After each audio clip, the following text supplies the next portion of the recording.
Hello दोस्तों, नमस्कार। Good morning.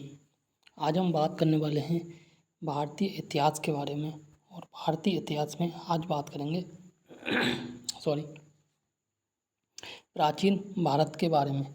और प्राचीन भारत के बारे में जो है करीब करीब इस जो बुक है इसमें करीब 125 क्वेश्चन है और उनको हम डिस्कस करेंगे विद एक्सप्लेनेशन। ठीक, ये वीडियो बीपीएससी 70, बीपीएससी टीआरई 4 और इसके साथ जो है बिहार के अन्य एग्जाम जैसे बिहार एसआई, बिहार कांस्टेबल, ठीक है ना, सभी एग्ज़ाम के लिए मोस्ट इम्पोर्टेंट है। और इसके साथ जो है ये वीडियो इम्पोर्टेंट होने वाली है यूपी के आरओ के लिए, ठीक, और यूपी पीसीएस के लिए।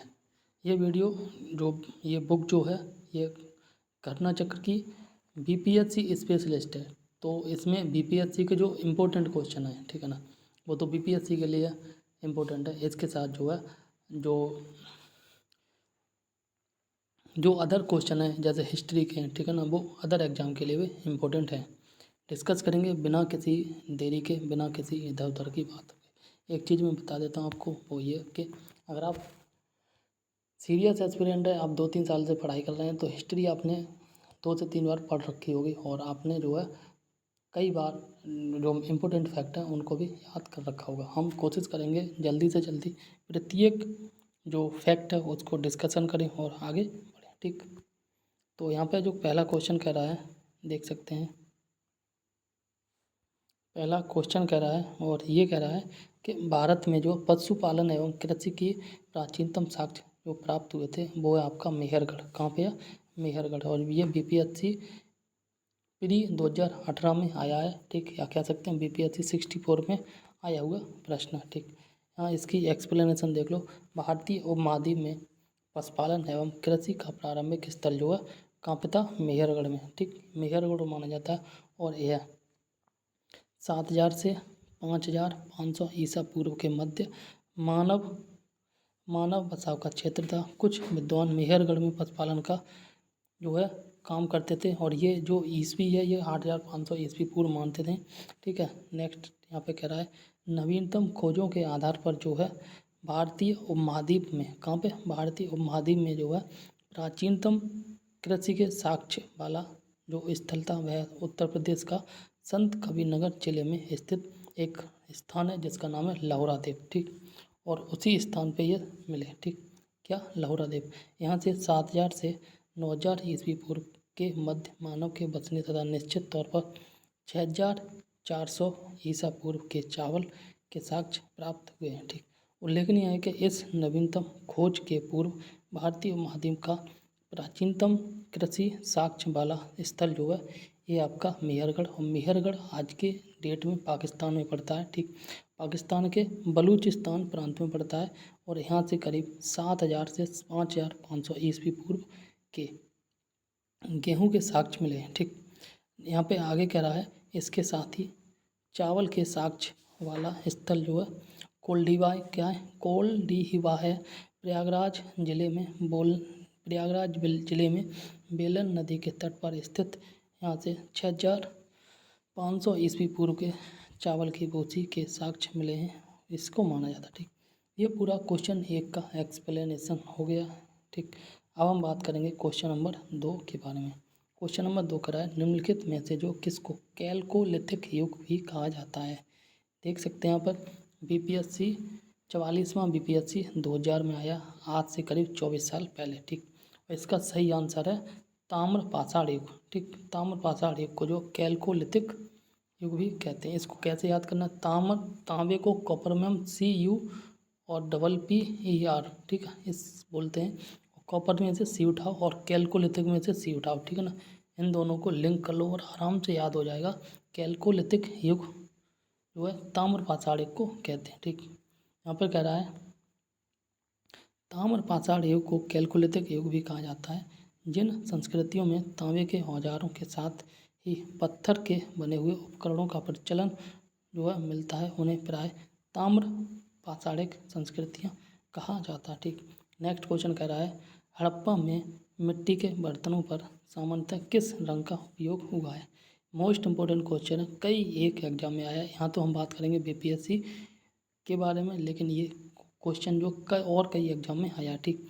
तो ये लाल कलर की मिट्टी का जो है प्रयोग होता था हड़प्पा कालीन जो बर्तन, मिट्टी के बर्तन बनाए जाते थे उसके लिए। ठीक, आगे बात करें, आगे इसकी एक्सप्लेनेशन देखते हैं। और ये कह रहा है हड़प्पा निवासी, कौन?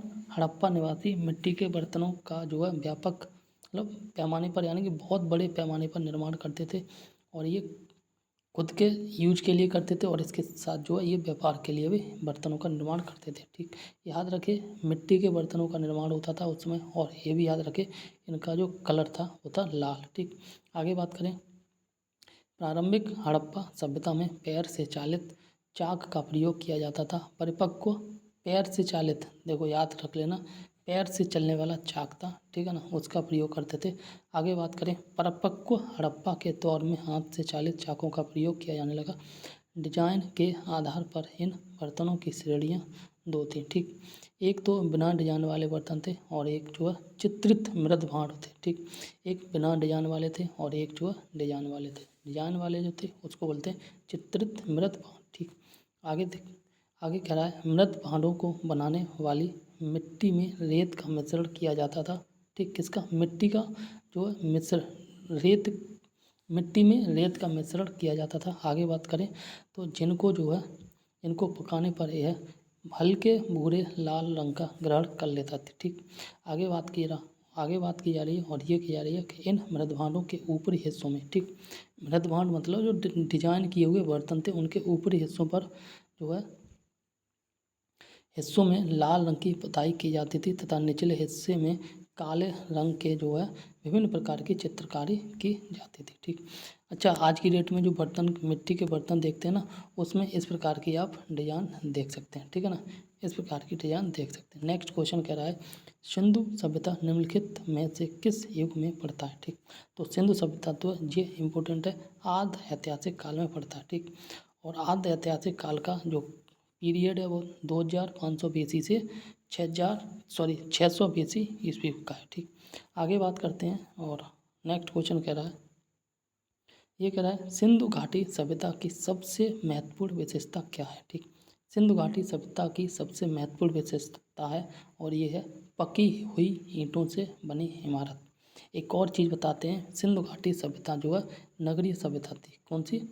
नगरीय सभ्यता थी, यानी कि सिंधु घाटी सभ्यता में नगर में थी। ठीक है ना, यानी कि शहरों में थी। ठीक, इसका जो है एक्सप्लेनेशन कह रहा है, ये कह रहा है सिंधु घाटी सभ्यता की प्रमुख विशेषता नगर नियोजन को माना जाता है। यहाँ नगर और कस्बे एक निश्चित योजना के अनुसार बसाए गए थे। ठीक है, इस प्रकार से बनाए गए थे, इस प्रकार से मकान थे, इस प्रकार से मकान थे। ऐसा नहीं था कि कहीं भी कोई मकान बना लिया जाए। ठीक, पक्की ईंट से बनी इमारतों में मोहनजोदड़ो का विशाल स्नानागार आता है और अन्नागार आता है। अन्नागार वह स्थान था जहाँ पे अन्न को जो है सुरक्षित करके रखा जाता था साल भर के लिए। ठीक, आगे बात करें, इनकी सतह पक्की ईंटों की होती थी। ठीक, किसकी? अन्नागार की और स्नानागार की। ठीक, आगे बात की जा रही है जैसे जिप्सम या मोर्टार द्वारा जोड़ा गया था। ठीक, आगे बात करें तो नेक्स्ट क्वेश्चन कह रहा है और ये कह रहा है कि नेक्स्ट क्वेश्चन जो है ये कह रहा है निम्नलिखित में से कौन सा एक हड़प्पा का बंदरगाह है? ठीक, तो हड़प्पा का जो बंदरगाह है वो है आपका लोथल। ठीक, कहाँ पड़ता है लोथल? गुजरात में पड़ता है। ठीक, और ये सबसे पुराना जो है बंदरगाह है। ठीक, इसका व्याख्या देख लेते हैं। हड़प्पीय नगर स्थल गुजरात के अहमदाबाद जिले में बोगवा नदी के किनारे पर स्थित है। यहाँ की सर्वाधिक महत्वपूर्ण उपलब्धि जो है हड़प्पाकालीन सब बंदरगाह है। ठीक, नेक्स्ट क्वेश्चन कह रहा है और ये कह रहा है निम्नलिखित में से कौन सा जो हड़प्पाकालीन स्थल गुजरात में है? ठीक, तो ये इम्पोर्टेंट है, लोथल है। ठीक, नेक्स्ट क्वेश्चन कह रहा है निम्न में से किस हड़प्पाकालीन स्थल से टेराकोटा का हल प्राप्त हुआ है? ठीक, तो ये जो हल है ये हल प्राप्त हुआ बनावली से। कहाँ से? बनावली से। ठीक, नेक्स्ट क्वेश्चन की बात करें, नेक्स्ट क्वेश्चन कह रहा है हरियाणा के फतेहाबाद जिले में स्थित बनावली से टेराकोटा का हल प्राप्त हुआ है। कहाँ से? हरियाणा में एक जिला है फतेहाबाद जिले में एक स्थान है टेराकोटा। ठीक, टेराकोटा से प्राप्त हुआ क्या? हल। आगे बात की जा रही है और ये कह रहे हैं निम्न में से किस हड़प्पन नगर में जुते हुए खेतों के निशान मिले हैं? ठीक, ये मिले आपको कालीबंगा में। कहाँ पे? कालीबंगा में। ठीक, आगे बात की जा रही है प्रश्नगत हड़प्पा सभ्यता के स्थलों में खंबात की खाड़ी के निकट स्थित लोथल से गोदीवाड़ा के साक्ष्य मिले हैं। राजस्थान के हनुमानगढ़ जिले में घग्गर नदी के किनारे पर स्थित कालीबंगा से जुते हुए खेत के साक्ष्य मिले हैं। गुजरात के धौलावीरा से हड़प्पा लिपि के बड़े आकार के 10 चिन्हों वाला एक शिलालेख मिला है। और हरियाणा के फतेहाबाद जिले में स्थित बनावली। कहाँ पे? हरियाणा के फतेहाबाद के एक स्थान है जहाँ पे बनावली से जो पक्की से मिट्टी की बनी हुई हल्की आकृति मिली है। ठीक, आगे बात करें तो आगे बात की जा रही है और ये कर रहा है निम्नलिखित में से कौन हड़प्पा और मोहनजोदड़ो के उत्खनन से संबंधित नहीं है। ठीक, यानी कि कौन कौन से ऐसे लोग हैं जिन्होंने हड़प्पा सभ्यता की खुदाई नहीं की है, यानी कि नहीं करवाई है। ठीक, तो जो हैं वो हैं आपके B.A. स्मिथ। कौन? B.A. स्मिथ। बाकी जो हैं वो हैं M.S. वत्स हैं। ठीक, दयाराम साहनी है। ठीक है, एंड आगे बात करें यहाँ पर जो है ऑप्शन दे रखा है R.D. बनर्जी हैं और K.N. दीक्षित हैं। कौन? K.N. दीक्षित। ठीक, यहाँ पे देखते हैं इसकी व्याख्या में कह रहा है वर्ष 1921 में दयाराम साहनी ने हड़प्पा का जो है सर्वेक्षण किया था। वर्ष 1926-27 से वर्ष 1933-34 में माधव स्वरूप वत्स हड़प्पा के उत्खनन कार्य से संबंधित थे। कौन थे? 1933-34 में माधव स्वरूप वत्स हड़प्पा के उत्खनन कार्य से संबंधित थे। और मोहनजोदड़ो की खोज जो सर्वप्रथम वर्ष 1922 में, कब? वर्ष 1922 में राखल दास बनर्जी ने की थी। और ये इंपॉर्टेंट है, देख लेना। 1921 में जो है दयाराम साहनी ने हड़प्पा की खोज की थी। देखो 1921 और 1922। ठीक है, तो 1921 में दयाराम साहनी ने खोज की थी हड़प्पा स्थान की। ठीक है, वहीं बात करें 1922 में जो है राखल दास ने मोहनजोदड़ो की खोज की थी। किसने?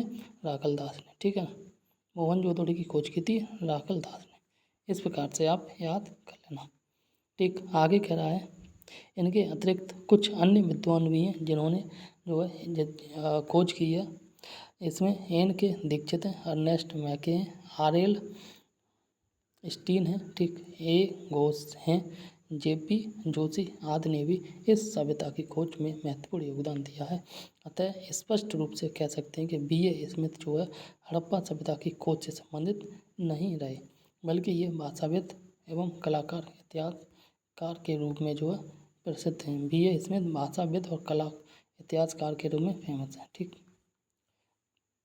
भोगज कुई का महत्व किस लिए है? ठीक, तो भोगज कुई का जो महत्व है वो है वहाँ के अभिलेख प्राप्त हुए, उनमें दैवीय शक्ति एवं जो है देवताओं का वर्णन मिलता है। ठीक, इसलिए भोगज कुई अभिलेख या भोगज कुई जो है स्थान फेमस है। ठीक, भोगज कुई एशिया माइनर में 14वीं शताब्दी ईस्वी पूर्व के कुछ अभिलेख मिले हैं। इस अभिलेख में ऐसे राजाओं का उल्लेख मिला है जिसमें जो है जिनके नाम आर्यों जैसे थे। ठीक, कैसे थे? आर्यों जैसे थे। और जो संधियों के साक्ष्यों तथा रक्षा के लिए इंद्र, मित्र, वरुण एवं जो है नासत्य देवताओं का आह्वान करते थे। कौन कौन से देवता थे? याद कर लो। इंद्र था, ठीक, मित्र था, वरुण था और नासत्य था। इससे जो है ज्ञात होता है कि वैदिक आर्य ईरान से ही होकर जो भारत में आए होंगे। ठीक, आगे बात करें तो आगे बात की जा रही है प्रसिद्ध 10 राजाओं का युद्ध। ठीक है ना, प्रसिद्ध 10 राजाओं का युद्ध किस नदी के तट पर लड़ा गया? ये पुरुषड़ी नदी के तट पर लड़ा गया 10 राजाओं का युद्ध। 10 रागे के नाम से भी जाना जाता है। ठीक, इसमें व्याख्या में कह रहा है 10 राग युद्ध या 10 राजाओं का युद्ध पुरुषड़ी नदी के तट पर स्थित है। पुरुषड़ी नदी को वर्तमान में रावी नदी के नाम से जानते हैं, के तट पर लड़ा गया था, जिसमें भरतों के राजा सुदास ने 10 राजाओं के एक संघ को हराया था। ठीक, देख लो, इम्पोर्टेंट है। भरतों के राजा थे सुदास और इन सुदास ने 10 राजाओं को एक साथ जो है संघ में हराया था। इस संघ में आर्यों के प्रमुख जन थे अनु था, ठीक, धो था, यदु था, पुरु था और तरवसु था, तथा जो है 5 लघु जनजातियों का समूह सम्मिलित था जिसके पुरोहित विश्वामित्र थे। ठीक, आगे बात करें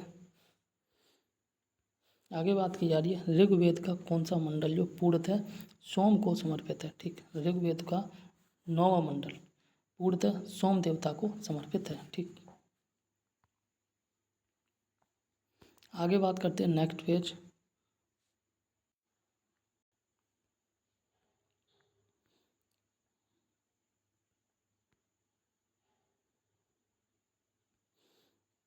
इसमें कह रहा है ऋग्वेद में कुल 10 मंडल हैं और नवम मंडल के सभी 114 मंत्र सोम को समर्पित हैं। ठीक, सोम आर्यों का मुख्य पेय था। सोम एक रस था, ठीक है ना। जिस प्रकार से आज की डेट में फेमस जो पेय पदार्थ है वो रस है, दारू है, उसी प्रकार से उस समय में जो फेमस पेय पदार्थ था दैट वॉज सोमरस। ठीक, सोमरस जो है आर्यों का प्रमुख पेय पदार्थ है, जिसे मजुवंत पर्वत से प्राप्त किया था। ऋग्वेद के 10वें मंडल में चारों वर्णों की उत्पत्ति का उल्लेख है। ये इंपॉर्टेंट है, याद कर लेना। ऋग्वेद का जो 10वां मंडल था, इस 10वें मंडल में जो है चारों वर्णों की जो है उत्पत्ति का उल्लेख किया है। 4 वर्ण से मतलब है ब्राह्मण, क्षत्रिय, वैश्य और शूद्र। ठीक है ना। ये क्वेश्चन बन सकता है कि चारों वर्णों की जो है उल्लेख कहाँ किया गया, तो ऋग्वेद के 10वें मंडल में। ठीक, आगे नेक्स्ट क्वेश्चन कह रहा है और ये कह रहा है ऋग्वेद संहिता का 9वां मंडल पूर्णतः किसको समर्पित है। ठीक, तो ये जो समर्पित है ये है आपका सोम और इस पेय का नाम कृत देवता। ठीक, आगे बात करें क्वेश्चन नंबर 15 और ये कह रहा है गायत्री मंत्र किस पुस्तक में मिलता है। ठीक, तो गायत्री मंत्र जो है ऋग्वेद में मिलता है। गायत्री मंत्र ऋग्वेद में उल्लिखित है। इसके रचनाकार विश्वामित्र हैं। ठीक है, और ये आगे कह रहा है यह मंत्र ऋग्वेद के 3 मंडल में वर्णित है। ठीक, नेक्स्ट क्वेश्चन कह रहा है और ये कह रहा है निम्न में से किस भारतीय दर्शन ने परमाणु सिद्धांत का प्रतिपादन किया है। ठीक, तो ये किया है आपका वैशेषिक ने। ठीक, आगे बात करें तो आगे बात की जा रही है इसकी व्याख्या, और व्याख्या में कह रहा है वैशेषिक दर्शन के अनुसार सृष्टि का निर्माण जो अणु से हुआ है, किससे, अणु से हुआ है, और महर्षि कणाद इस दर्शन के प्रवर्तक थे। ठीक, तो यहाँ पर इम्पोर्टेंट बन जाता है कि वैशेषिक जो दर्शन था इसके प्रतिपादक कौन थे, महर्षि कणाद थे, और इन्होंने जो खोज की थी वो की थी आपके सृष्टि का जो निर्माण है अणु से हुआ, इसके बारे में बताया था। ठीक, महावीर स्वामी का जन्म कहाँ पे हुआ था, ये आपका कुंडग्राम या कुंडलग्राम में हुआ था। अब यहाँ पे देखना योग्य है कि कुंडग्राम या कुंडलग्राम, ठीक है ना, कहाँ पे पड़ता है। महावीर स्वामी का जन्म कुंडग्राम या कुंडलपुर में वैशाली के निकट लगभग 599 ईस्वी पूर्व में हुआ था। उनकी माता का नाम त्रिशला था, जो वैशाली के लिच्छवी गणराज्य के प्रमुख चेटक की बहन थी, तथा जो है पिता सिद्धार्थ ज्ञात्रक क्षेत्रीय संघ के प्रधान थे। ठीक, उनके बड़े भाई नंदिवर्धन थे। कुछ प्राचीन संस्करण की NCERT पुस्तकों में अनेक अन्य प्रकाशकों ने भी यही जन्म तिथि अपने पुस्तकों में अंकित कर दिया है, जिसे भ्रम की स्थिति उत्पन्न हुई है। ठीक है, आगे बात की जा रही है महावीर स्वामी का जो सही जन्म तिथि 599 ईस्वी उचित है। ठीक, क्योंकि महावीर स्वामी आगे कह रहा है महावीर स्वामी बुद्ध के पहले के काल के, यानी कि भगवान बुद्ध का जन्म हुआ था उससे पहले भगवान महावीर स्वामी का जन्म हुआ, या कह सकते हैं भगवान महावीर स्वामी बड़े थे, उसके बाद जो भगवान बुद्ध का जन्म हुआ था। ठीक, महात्मा बुद्ध का जन्म 563 ईस्वी में हुआ था, और नवीनतम NCERT के नवीनतम संस्करणों में अब महावीर स्वामी का जन्म जो 599 ईस्वी पूर्व हो चुका है। ठीक, आगे बात करें महावीर स्वामी, आगे बात की जा रही है महावीर जैन की मृत्यु निम्नलिखित में से किस नगर में हुई। ठीक, तो ये आपकी पावापुरी में हुई है। महावीर स्वामी का जन्म 599 ईस्वी में वैशाली के निकट कुंडग्राम में हुआ था। ठीक है, 599 ईस्वी पूर्व में, याद रख लेना, वैशाली के निकट कुंडग्राम में हुआ था। और उनके पिता का जो सिद्धार्थ थे, उनके पिता सिद्धार्थ ज्ञात्रक क्षत्रियों के संघ के प्रधान हुआ करते थे। वे वज्र संघ का एक प्रमुख सदस्य थे। 527 ईस्वी के लगभग जो है 72 वर्ष की आयु में, कब? 527 ईस्वी पूर्व में 72 वर्ष की आयु में राजगीर के समीप स्थित पावपुरी नामक स्थान में उनकी जो है मृत्यु हो गई थी, या फिर कह सकते हैं उन्होंने शरीर त्याग दिया था। ठीक, नेक्स्ट क्वेश्चन कह रहा है भगवान महावीर का प्रथम शिष्य था। ठीक, ये थे आपके जमाली, और ये जमाली जो उनकी खुद की एक पुत्री थी जिनका नाम था प्रियदर्शनी, और प्रियदर्शनी के जो हस्बैंड थे, यानी कि कह सकते हैं स्वयं के जो है वो दामाद थे। ठीक, नेक्स्ट क्वेश्चन कह रहा है, यहाँ पर इसकी व्याख्या देख लेते हैं। भगवान महावीर का जन्म क्षत्रिय वंश में सिद्धार्थ के यहाँ 599 ईस्वी पूर्व में हुआ था। उनकी पत्नी का नाम यशोदा था, और उनसे जो है प्रियदर्शना नामक पुत्री जन्मी थी। उस पुत्री का विवाह जमाली नामक क्षत्रिय से हुआ था। ठीक, जो बाद में महावीर स्वामी का अनुयायी बन गया था, और यही उनका जो दामाद था। ठीक, यह उनका प्रथम शिष्य था। जमाली के बाद महावीर का जो है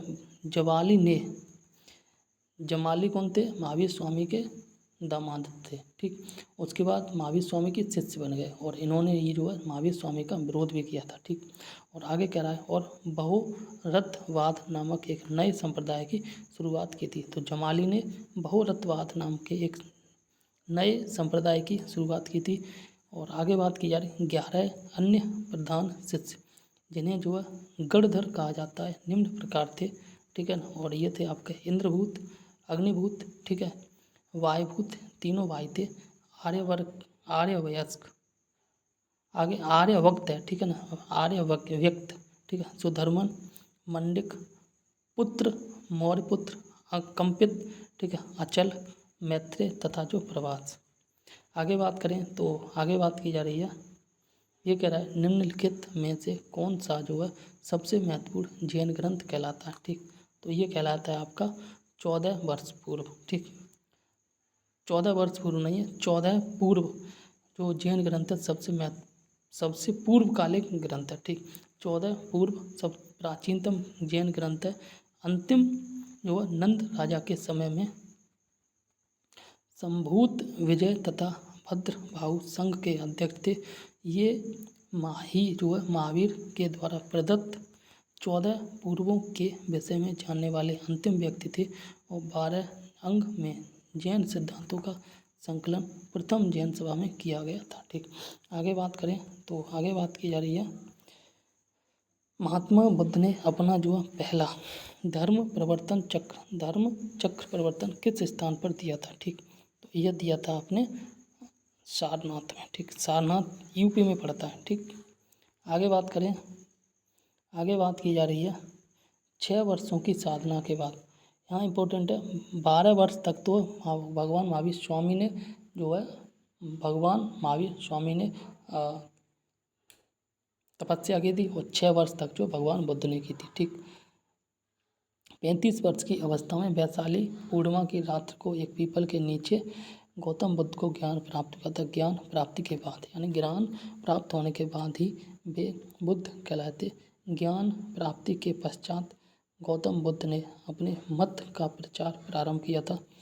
उरुवेला से वे सबसे पहले ऋषभतन वर्तमान में सारनाथ आए थे। यहाँ उन्होंने 5 ब्राह्मण सन्यासियों को पहला उपदेश दिया था। इस प्रथम उपदेश को धर्म चक्र प्रवर्तन कहा गया। यह उपदेश दुख के कारणों का अंत, उनके समाधान से संबंधित था। दुख के कारणों का अंत और दुख के समाधान से संबंधित था। इसे जो 4 आर्य सत्य भी कहा जाता है। ठीक, नेक्स्ट क्वेश्चन कह रहा है महात्मा बुद्ध का महापरिनिर्वाण कहाँ पे हुआ था। ठीक, तो ये इनका हुआ था कुशीनगर में। कुशीनगर उत्तर प्रदेश में पड़ता है। ठीक, आगे नेक्स्ट कह रहा है महात्मा बुद्ध ने अपना पहला उपदेश सारनाथ में दिया था। ये वाराणसी से करीब 16 या 32 किलोमीटर दूर स्थित है। ठीक, उसके पश्चात जो है वे बौद्ध धर्म के प्रचार के लिए कपिलवस्तु, राजगृह, वैशाली तथा कौशल गए। ठीक, सबसे अधिक बौद्ध धर्म का प्रचार कौशल राज्य में हुआ था। इम्पोर्टेंट है, याद कर लेना, सबसे अधिक बौद्ध धर्म का प्रचार कहाँ पे हुआ था? कौशल राज्य में। ठीक, आगे कह रहा है कौशल नरेश प्रसेनजित कौशल के राजा कौन थे उस समय? प्रसेनजीत ने भी अपने साथ परिवार के साथ बुद्ध धर्म की सदस्यता ग्रहण कर ली थी। अपना प्रचार करते हुए वे मल्लों की राजधानी पावा पहुँचे, जिसे पावापुरी बोलते हैं। यहाँ वे चुंद नामक लोहार की आम्र वाटिका में ठहरे थे। उसने बुद्ध को सूकरम दब खाने को दिया था।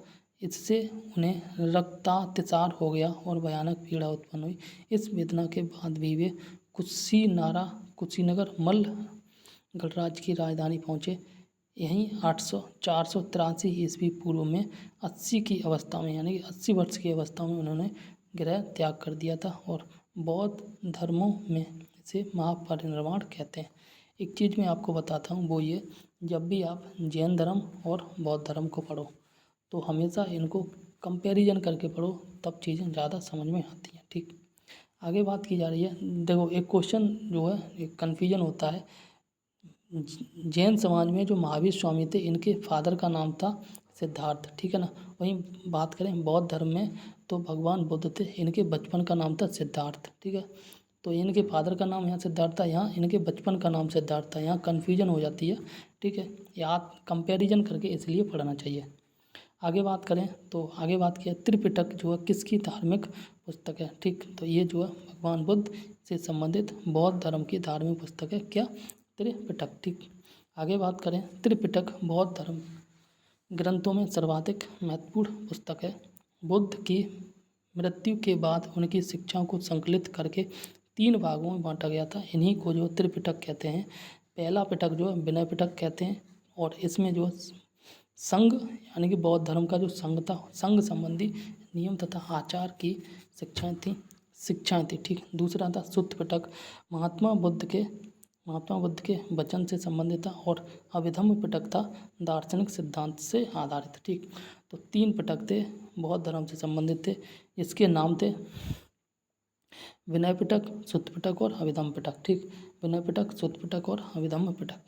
आगे बात करें, त्रिरत्न या 3 रत्न, ठीक है ना, जैसे सटीक ज्ञान, सच्ची आस्था और सटीक क्रिया, निम्न में से जो किसी से संबंधित थे। ठीक, तो इसका जो सही आंसर है, ठीक है ना, त्रिरत्न का संबंध जो है ये जैन धर्म से है। ठीक, किससे है? जैन धर्म से है, याद कर लेना। त्रिपिटक की बात करें तो ये बौद्ध धर्म से, और त्रिरत्न की बात करें तो जैन धर्म से। ठीक, जैन धर्म में मोक्ष के लिए 3 साधन आवश्यक बताए गए। वो आपका सम्यक धारण, इसको दर्शन बोलते हैं, सम्यक चरित्र एवं सम्यक ज्ञान। इन तीनों को जो है जैन धर्म में त्रिरत्न की संज्ञा दी गई है। ठीक, आगे बात करें, आगे बात की जा रही है, निम्नलिखित में से कौन सी बात बौद्ध धर्म और जैन धर्म में समान नहीं है? ठीक, तो आत्मदमन जो समान नहीं है। बाकी अहिंसा के बारे में जो है जैन धर्म ने भी बात की है और बौद्ध धर्म ने भी बात की है कि किसी भी जीव की हत्या नहीं करना चाहिए। ठीक, आगे बात करें, वेदों के प्रति उदासीनता थी, ठीक है ना, न्यूट्रल थे वेदों के प्रति। भगवान बुद्ध और महावीर स्वामी जैन धर्म से संबंधित थे। इन्होंने वेदों के बारे में कुछ भी नहीं कहा था, ना नेगेटिव का ना पॉजिटिव का। ठीक, आगे बात करें, नेक्स्ट क्वेश्चन, और ये कह रहा है व्याख्या। ठीक, बौद्ध धर्म ने मध्यम मार्ग का उपदेश दिया था। वे मोक्ष के लिए जो कठोर साधना एवं कायाकल्प में विश्वास नहीं करते थे। भगवान बुद्ध का मानना था कि अगर आप कठोर साधना करते हैं या फिर जो कायाकल्प करते हैं तो तब ही मोक्ष नहीं प्राप्त होगा। आप जो बीच के रास्ते से निकल जाओ, ठीक है ना, और वहाँ से आपको मोक्ष प्राप्त हो जाता है। आगे बात की जा रही है, इसके विपरीत जो महावीर स्वामी ने मोक्ष की प्राप्ति के लिए घोर तपस्या तथा शरीर त्याग को आवश्यक बताया था। ठीक, आगे बात करें, बोध गया में बोधि वृक्ष अपने वंश की इस पीढ़ी का पेड़ है। ठीक, तो पंचम वंश अपने जो वंश था उसके 5वीं पीढ़ी का पेड़ है। महाबोधि मंदिर स्थित वर्तमान बोध वृक्ष वह नहीं है जिसके नीचे बैठकर महात्मा बुद्ध ने ज्ञान प्राप्त किया था। हिंसा के अनुसार उस मूल वृक्ष को 7वीं शताब्दी में सम्राट एक शशांक था, इसने नष्ट कर दिया था। इसके बाद इस स्थान पर 2 और वृक्ष रोपित हुए जो भी नष्ट हो गए। ठीक, वर्तमान वृक्ष जिसे हम देख रहे हैं वह 5वीं पीढ़ी का वृक्ष है। ठीक है, जिसे अलेक्जेंडर कनिंघम ने लगवाया था। यह वृक्ष पूरी तरह संरक्षित है और केवल इससे गिरी हुई पत्तियों को ही छूने एवं उठाने का अधिकार है। यह एक अन्य तथ्य के अनुसार यह वृक्ष जो है क्रमशः 2 बार सम्राट अशोक और 1 बार पुष्यमित्र शुंग एवं 1 बार जो वर्मा तथा जो है अंतिम बार कनिंघम के द्वारा लगवाया गया। ठीक, अतः यह छठी पीढ़ी का वृक्ष है। बिहार सरकार के पर्यटन विभाग की वेबसाइट पर इसे जो है 5वीं पीढ़ी का वृक्ष बताया गया। तथ्यों में जो है विवाद होने के कारण बिहार लोक सेवा आयोग ने इस प्रश्न को मूल्यांकन से बाहर कर दिया था और ये प्रश्न आया था 2008 में। ठीक, आगे बात करें तो नेक्स्ट क्वेश्चन कह रहा है बाबर की गुफाओं का उपयोग किसने आश्रय गृह के रूप में किया था। ठीक, किसकी, बाबर नहीं, मैंने गलत बोल दिया, हम बौद्ध धर्म पढ़ रहे हैं तो ये बराबर की गुफाएं। ठीक, बराबर की गुफाओं का उपयोग जो है किसने आश्रय गृह के रूप में उपयोग किया था। ये थे आपके जैवक आजीवक संपादक आजीवकों ने। ठीक है ना, इसकी व्याख्या देखते हैं और इसमें व्याख्या में कह रहा है कि मौर्य युग में पर्वत गुफाओं को काटकर निवास स्थान बनाने की कला का पूर्ण विकास हुआ। अशोक तथा उसके पौत्र दशरथ के समय में बराबर तथा नागार्जुनी पहाड़ियों को काटकर आजीवकों के लिए आवास बनाए गए थे। अशोक के समय बराबर पहाड़ियाँ की गुफा में सुदामा की गुफा तथा कर्ण चौपड़ के नामक गुफा प्रसिद्ध हैं। ठीक, आगे बात करें तो आगे बात की जा रही है आजीवकों संप्रदाय के संस्थापक थे आपके मक्खलीपुत्र गोचाल। कौन थे, मक्खलीपुत्र गोचाल। मक्खलीपुत्र गोचाल प्रारंभ में भगवान महावीर स्वामी के शिष्य थे, किंतु बाद में मतभेद के चलते उन्होंने महावीर की शिष्यता जो त्याग दी और जो आजीवक नामक स्वयं स्वतंत्र संप्रदाय की स्थापना की थी। इनका मत नियतिवाद का कहा जाता था, जिसके अनुसार संसार की प्रत्येक वस्तु भाग्य द्वारा पूर्व नियंत्रित एवं पूर्व संचालित है। ठीक, जैसे सिंपल है, आज की डेट में जो नेता लोग होते हैं ना, ठीक है ना, जैसे मान के ले जस्ट फॉर एग्जांपल, ठीक है ना, कोई नेता बीजेपी में था, ठीक है, बीजेपी में उसकी मान के चलो उसकी नहीं चली, कुछ विवाद हो गए तो फिर उसने कांग्रेस ज्वाइन कर लिया। ठीक, इसी प्रकार से उस समय की बात है। ठीक, कोई एक निश्चित धर्म में गया और वहाँ पे उस व्यक्ति की जो है नहीं चली, नहीं समझ में आया तो दूसरे धर्म को वह अनुयायी बन गया। ठीक, या फिर जो है उसने स्वयं का एक धर्म संप्रदाय बना लिया। ठीक, पाटलिपुत्र के संस्थापक के बारे में बात करें तो ये आपके थे उदयन। इंपॉर्टेंट है, याद कर लेना, पाटलिपुत्र के संस्थापक थे उदयन। पाटलिपुत्र की स्थापना अजात शत्रु के जो है उत्तराधिकारी उदयन ने गंगा और सोन नदी के संगम पर एक किला बनाकर की थी।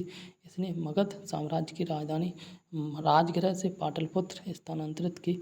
यह नगर शिशुनाग वंश, नंद वंश और मौर्य वंश की भी जो है राजधानी रही है। ठीक, आगे बात करते हैं किस शासक के द्वारा जो है प्रथम पाटलिपुत्र की का राजधानी के रूप में चयन किया गया था। तो ये किया गया था आपका कनिष्क के द्वारा। ठीक, किसके द्वारा, कनिष्क के द्वारा। इसकी जो है व्याख्या देखते हैं। हर्यक वंश शासक, हर्यक वंशीय शासक उदयन या उदयभद्र के शासनकाल की सर्वप्रमुख घटना गंगा एवं सोन नदियों के संगम पर पाटलिपुत्र की नगर की स्थापना है। उसने राजगृह से इसी नव स्थापित नगर में राजधानी स्थानांतरित की है।